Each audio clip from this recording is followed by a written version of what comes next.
Sa video na ito ay pag-uusapan po natin ang isang napakahalagang update mula po sa Shiba Inu ecosystem. Partikular po kay Leash na mas kilala rin sa tawag na Dodge Killer.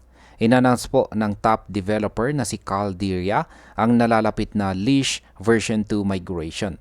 Ang bagong yugto na ito ay may dalang malaking pagbabago para sa mga holders, stakers at saka liquidity providers. Alamin natin kung paano po ito gagana, ano ang mga phases ng migration at ano po ang posibleng epekto nito kay Leash sa market.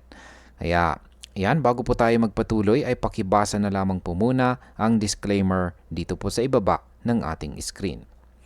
Ayan, ano po ba ang pangunahing layunin ng Leash version 2 migration? Ang team ng Shiba Inu ay naglabas po ng simple ngunit matibay na plano. Ang Leash version 2 contract ay ginawa gamit po ang Open Cipilline libraries para masiguro na ito ay secure, fully audited at sumusunod sa mga standards gaya po ng ERC-20, ERC-20 permit at saka ERC-20 burnable. Ang malaking pagbabago dito ay hindi na pwedeng mag-mint ng dagdag na Leash version 2 tokens sa hinaharap.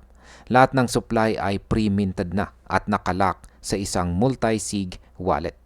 Kapag nag-migrate na ang isang user mula version 1 papuntang version 2, otomatikong ibibigay ang version 2 token at susunugin ang katumbas na version 1 token.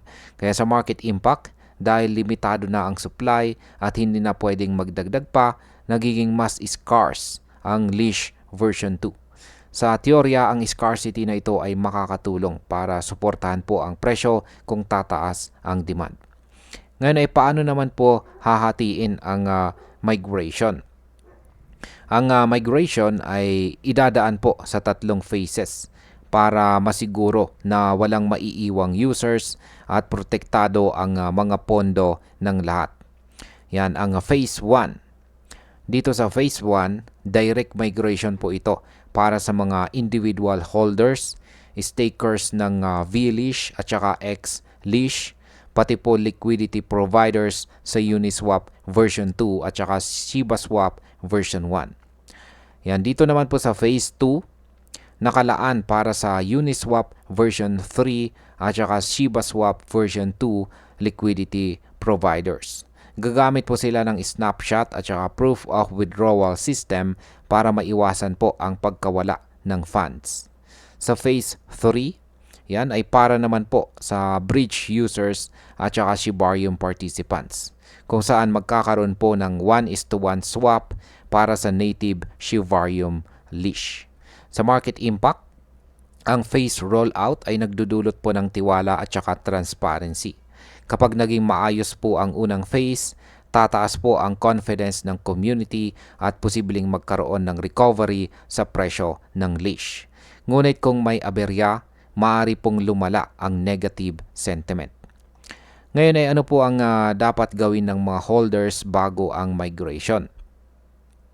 Kung self-custody holder ka ng Leash version 1, wala kang dapat gawin sa ngayon. Maghintay ka lang hanggang magbukas ang official migration portal sa phase 1. Para naman sa mga stakers at liquidity providers, kailangan munang i-unstake ang mga tokens bago ito i-migrate. Ang mga nasa ShibaSwap version 2 at saka Uniswap version 3 ay dapat pong maghintay para sa phase 2 instructions. Sa huli, ang mga nasa Shibarium Bridge ay kasama po sa phase 3 rollout.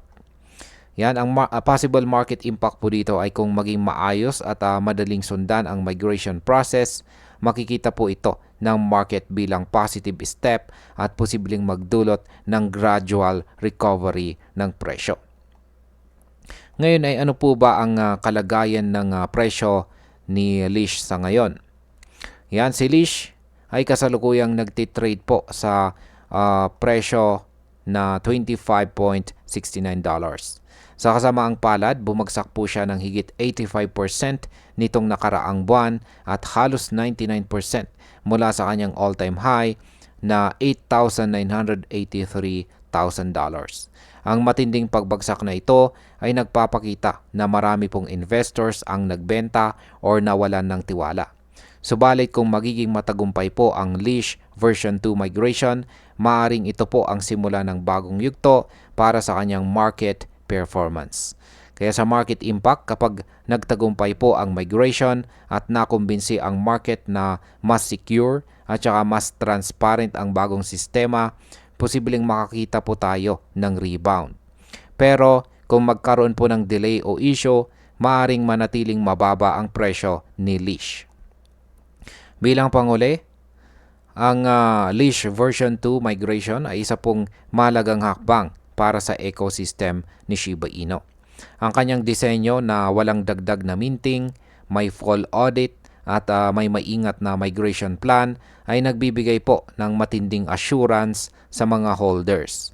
Bagamat bumagsak po ng husto ang presyo ni Leash, ang migration na ito ay maaring magsilbing turning point para mabawi ang tiwala ng community. Kung maayos po ang rollout at walang technical na aberya, may posibilidad na makita po natin ang unti-unting pagbabalik ng demand kay Leash. Kaya para sa akin, ito po ay isang critical moment na dapat po nating bantayan bilang mga traders at investors na interesado sa ecosystem ni Shiba Inu.